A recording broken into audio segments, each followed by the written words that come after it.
오른손 다 되십니다. 부활의 영광이 여러분들 가정과 여러분들 생활과 일터 속에 우리 횡성교회에 넘쳐나시기를 주님의 이름으로 축복합니다. 여러분들 가정의 자녀들이 결혼 잘하고 자녀 낳고 앞길이 확 열려지고 믿음을 잘 지켜가시기를 주님의 이름으로 축복합니다. 따라 하시겠습니다. 하나님의 소원을 이루어 드리자 나도 선교하고 전도할 수 있다. 1명, 10명, 100명 두 손 높이 드시고 주먹 꽉 쥐시고 아멘 3창 아멘 아멘 아멘 아멘 아멘. 한국에 기독교가 들어온 지가 137년 됐습니다. 137년 됐는데 우리 횡성교회가 세워진 지가 이번 4월 6일까지 해서 117년 됐습니다. 한국에 기독교가 들어온 지 20년 만에 원주 제일교회, 또 춘천중앙교회, 우리 횡성교회, 홍천교회 이런 식으로 강원도에 교회가 세워졌습니다. 우리 교회 117년 역사를 보면 이제는 우리끼리의 교회가 아닙니다. 우리끼리의 교회가 아니고 우리 역사 속에, 우리 횡성교회 역사 속에 무슨 사건이 있는고 하니 1919년 3.1운동 당시에 3.1 만세운동을 전국적으로 일으킬 때에 우리 횡성은 4.1 만세운동이 있었습니다. 4.1 만세운동이 있었을 때에 민족대표 33분 가운데 기독교인들이 16명이 거기에 포함되어 있었고 특별히 우리 감리교 성도들이 9명이 거기에 포함되어 있었는데 그 중에 신홍식 목사님이 33인 민족대표로 있었는데 우리 교회 7대, 유아실로 가라 그러세요. 우리 교회 7대 담임 목사님이십니다. 담임 목사님이시고 4.1 만세 운동을 할 때에 원주 제일교회에서 시작한 것도 아니고 홍천교회에서 시작한 것도 아니고 우리 횡성교회 청장년들과 천도교인들과 함께해서 4.1 만세 운동이 시작된 것입니다. 중요한 건 역사 속에 우리 횡성교회가 117년 동안 같이 해왔다, 그렇게 볼 수 있는 겁니다. 중요한 건 30년씩 계산했을 때에 4대가 흘러내려 4대. 성도들이 10명, 20명 모였을 때는 우리끼리의 교회고 우리 동네의 교회고 우리 지역의 교회지만 우리는 역사 속에서 우리끼리의 교회도 아니고 지역교회도 아니고 이제는 횡성교회, 횡성을 주도할 수 있는 교회, 또 강원도를 주도할 수 있는 교회, 기독교 대한감리회 대한민국 속의 교회라고 하는 사실을 절대로 잊어버리지 마시기를 주님의 이름으로 축복합니다. 그래서 횡성교회 담임 목사, 그러면 횡성교회만의 목사가 아니고 횡성지역, 강원도, 대한민국, 나아가 세계적인 선교의 마음을 품고 꿈을 안고 서 있는 목회자, 교회 장로님들도 마찬가지입니다. 장로님, 권사님, 집사님, 우리 교회에 소속된 모든 성도들이 큰 믿음의 꿈을 가지고 장작교회로서의 소명의식을 가지셔야 되는 줄 믿으시기를 주님의 이름으로 축원합니다. 중요한 건 117년의 역사 속에 우리 교회는 분쟁이 있거나 영적으로 신앙적으로 어려움이 있거나 그런 교회가 아닙니다. 꾸준히 성장해 왔고 앞으로도 그렇게 성장해 갈 것이다. 저는 그렇게 확신합니다. 그러므로 횡성군을 위해서, 강원도를 위해서, 대한민국을 위해서, 세계 선교를 위해서 더 많이 기도하는 축복의 재단 모든 성도들이 되시기를 주님의 이름으로 축복합니다. 신앙의 선배, 신앙의 목회자들이 열심히 달려오셨는데 앞으로 선교 2세기 200년 역사를 내다보고 열심히 그 길을 달려가도록 끊임없이 중보 기도해 주시기를 주님의 이름으로 축복합니다. 제가 서구라든가 유럽이라든가 이런 곳을 다녀보면은요, 찬란했던 기독교 문화 역사가 있습니다. 건물도 보면 너무나 아름답고 수십억 대의 교회들이 우리가 볼 수 있는데, 그 교회들이 오랜 세월 지나오면서 영적으로 끊임없이 복음을 전하고 예배하는 교회도 있지만, 교회들이 맞아 그 아름다운 교회들이 호텔 간판이 그려져 있는가 하면은 카페 간판이 걸려져 있는가 하면 죄송합니다만 술집 간판까지 걸려 있는 안타까운 모습을 볼 수가 있습니다. 먼 훗날에 우리 신앙의 후배들이 이 교회를 지켜온 사랑하는 성도 여러분들에 대해서 자랑스럽게 생각하고 신앙의 후배들이 그 믿음 잘 지켜 전 세계에 복음을 전하는 끝까지, 땅 끝까지 사명을 잘 감당하는 우리 후손들이 되어질 수 있도록 중보하고 기도해 주시기를 주님의 이름으로 축복합니다. 저는 오늘 본문에 있는 말씀을 의지하면서 부활의 소망에 참여하는 성도가 됩시다 라고 하는 제목으로 말씀을 드리려고 합니다. 설교 전에 기도문의 찬양의 소리를 들었습니다. 부활의 소망 되신 주님, 병든 자에게 치유함을 허락하시고 할렐루야, 눌린 자에게 자유함을 허락하시고 할렐루야, 어둠이 있는 자에게 빛을 허락하시고 할렐루야, 꿈이 있는 자에게 그 꿈을 이루어 주시는 분이 우리 주님이십니다. 사망 권세 이기시고 빛으로 승리하신, 부활로 승리하신 우리 주님의 영광을 찬양하는 저와 여러분들이 되시기를 주님의 이름으로 축복합니다.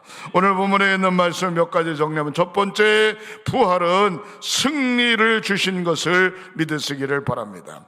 예수를 나의 구주로 고백한 모든 성도들에게 부활이 없다면 우리가 예배하고 지금까지 열심히 신앙생활해온 모든 것이 다 헛것이고, 모든 것이 다 부족하고, 모든 것이 다 보잘것없는 것이 되는 것입니다. 그러나 성경은 뭐라고 이야기하고 있는고 하니, 부활의 산 증인, 다시 사신 주님의 놀라운 역사를 통하여 저와 여러분들은 구원의 확증을 받고 부활의 산 증인이 될 뿐만 아니라 승리의 부활의 영광에 동참하는 삶을 살게 되는 줄 믿으시기를 주님의 이름으로 축복합니다. 부활이라고 하는 것은 살아난다 라고 하는 이야기고, 부활이라고 하는 것은 영과 육이 함께 주님이 땅에 재림하시는 그날 다 휴고함을 이야기해주고 있는 것입니다. 우리가 신앙적으로는 살아남을 이야기하고 있지만 현실적으로 볼 때에 코로나 3년 동안에 침체되었던 우리 영이 살아나고, 기도가 살아나고, 말씀이 살아나고, 봉사가 살아나고, 열심히 전도하는 것이 살아나고, 여러분들의 가정과 우리의 삶이 회복되어지는 은총이 있으시기를 주님의 이름으로 축원합니다.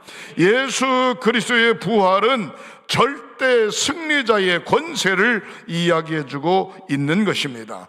온전히 주와 함께 동행하는, 권세 있는 주님과 함께 동행하는, 새롭게 시작하는 저와 여러분들이 되시기를 주님의 이름으로 축원합니다.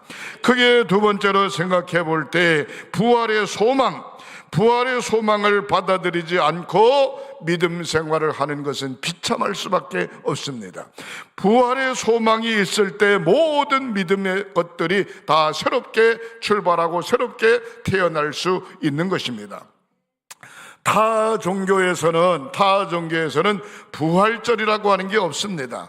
타 종교의 교주들이 죽었을 때에 그 무덤을 찾아가서 경배하거나 그 무덤을 찾아가서 숭배하는 경우는 있지만, 부활절은 기독교밖에 없는 줄 믿으시기를 주님의 이름으로 축원합니다.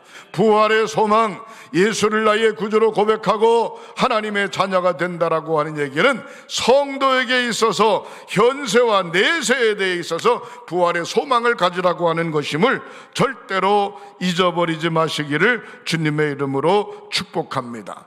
내일이라고 하는 것이 있기 때문에 사도 바울이 가지각색의 고난과 역경과 핍박과 그 다음에 교도소 생활을 하면서도 끝까지 고난을 참고 이겼습니다. 왜? 부활의 소망을 갖기 때문입니다. 농사를 지으시는 분들이 얼마나 힘듭니까? 그러나 열매를 거두는 것을 기억하고 최선을 다하죠. 공부하는 아이들이 얼마나 힘듭니까? 내일의 은총과 내일의 축복을 기대하면서 최선을 다하죠. 사랑하는 성도 여러분, 만약에 내일이 없다면 고난도 무색할 것이고, 내일이 없다면 고난도 다 필요 없죠. 그러나 내일이 있기 때문에 우리는 때로는 고난을 이겨낼 수 있는 것입니다. 부활의 축복 30절부터 32절에 보면은 이러한 말씀이 있습니다. 세 번째 부활의 축복 30절부터 32절에 또 어찌하여 우리가 언제나 이염을 무릅쓰리요? 우리가 무엇 때문에 이염을 무릅쓰리요? 31절 형제들아, 내가 그리스도 예수 우리 주 안에 가진 바 너희에 대한 나의 자랑을 두고 단언하노니 나는 날마다 죽노라. 사도 바울의 고백을 볼 수가 있습니다. 그가 죽을 이유가 전혀 없어요. 권세도 지식도 물질도 그가 가지고 있는 신앙의 고백도 죽을 이유가 없는데, 예수 그리스도의 영광을 위해서는 나 자신의 육신의 모든 것은 죽어지고 새롭게 살아남을 사도 바울은 고백하고 있습니다. 사랑하는 성도 여러분, 32절에 보면은 내가 사람의 방법으로 예배소에서 맹수와 더불어 싸웠다면, 인간의 방법으로 예배소에서 맹수와 더불어 싸웠다면 나에게 무슨 유익이 있겠냐? 아무 유익이 없다 이 말입니다. 죽은 자 가운데서 살아나지 못한다면 내일 죽을 터이고 먹고 마시자 마음대로 인생 살 것이 아니겠느냐? 그러나 죽은 자 가운데서 살아남 때문에 고난도 감수했고 역경도 감수했고 가지각색의 시험도 감수했고 믿음을 끝까지 지킨 사도 바울의 고백을 들을 수 있습니다. 오늘 집에 가시면 고린도전서 15장 1절부터 마지막 절까지 몇 번 읽어보시기를 주님의 이름으로 축원합니다.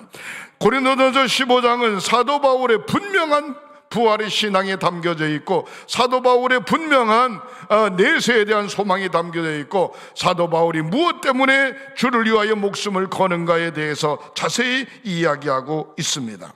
부활 신앙이 없는 자 쾌락과 사악함에 빠지지만, 부활 신앙이 있는 자 이런 모든 것들을 내려놓고 사도 바울의 고백처럼 날마다 죽는다라고 신앙 고백할 수 있는 것입니다. 사랑하는 성도 여러분, 오늘 본문 33절에 있는 말씀처럼 악한 동무들과 선한 행세를 더럽히지 말고 온전히 하나님의 말씀에 굳건히 서서 세상을 이겨나가는 저와 여러분들이 되시기를 주님의 이름으로 축복합니다. 부활의 소망이 있는 자 깨어서 의를 행할 수 있고, 부활의 소망이 있는 자 내세를 소유할 수 있고, 부활의 소망이 있는 자 주와 함께 동행할 수 있는 줄 믿으시기를 주님의 이름으로 축복합니다. 우리에게는 영광스러운 부활이 있습니다. 이제 모든 세상의 일들을 바라보는 시각이 달라져야 됩니다. 세상에서 흥청망청거리며 큰 소리와 헛기침하며 이세를 떨치는 사람들을 부러워하지 말아야 됩니다. 오히려 그들을 불쌍히 여기며 그들을 기도해 주어야 됩니다. 이 세상에 얽매여 시한부적인 조급한 삶을 살아가는 것이 아니라 영원한 내세가 있다, 주님을 바라보며 힘차게 그 뜻을 이루기 위하여 매진해 나아가는 새로운 믿음의 삶을 사는 저와 여러분들이 되시기를 주님의 이름으로 축복합니다. 부활의 소망, 영원한 부활의 소망에 참여하는 우리 횡성교회 사랑하는 모든 성도들이 되시기를 주님의 이름으로 축복합니다. 기도하십니다. 하나님 감사합니다. 117년의 역사 속에 횡성과 강원도와 대한민국 감리교회 장자교회에서의 소명을 잘 감당해 오게 하심을 감사합니다. 앞으로 선교 200년 역사를 놓고 그 사역을 더욱더 잘 감당하는 축복의 재단이 되게 하시고, 부활절을 맞은 사랑하는 모든 성도들에게 승리의 소망, 기쁨의 소망, 영생의 소망, 부활의 산 소망에 참여하는 사랑하는 성도들이 되게 하시옵소서. 이 전에서 기도할 때 응답받게 하시고, 이 전에서 기도할 때 승리하게 하시고, 이 전에서 기도할 때 성령 충만받게 하시고, 주의 장중에 붙들려 사는 저희들 되게 하시옵소서. 치유의 기도를 드립니다. 믿음으로 오른손을 얹으세요. 성부, 성자, 성령 삼위일체 이름으로 치유의 기도를 드립니다. 머리끝서부터 발끝까지 사주백체 오장을 예수 그리스도의 보혈의 피로 깨끗이 씻어주시고, 병의 뿌리를 근원째 뽑아 성령의 불로 불태워주시고, 뛰며 걸으며 주님을 찬양하게 하시고 간증하며 사는 사랑하는 성도들이 되게 하시옵소서. 모든 영광 주님 앞에 돌려오며 예수님의 이름으로 축복하고 기도하옵나이다. 아멘, 아멘.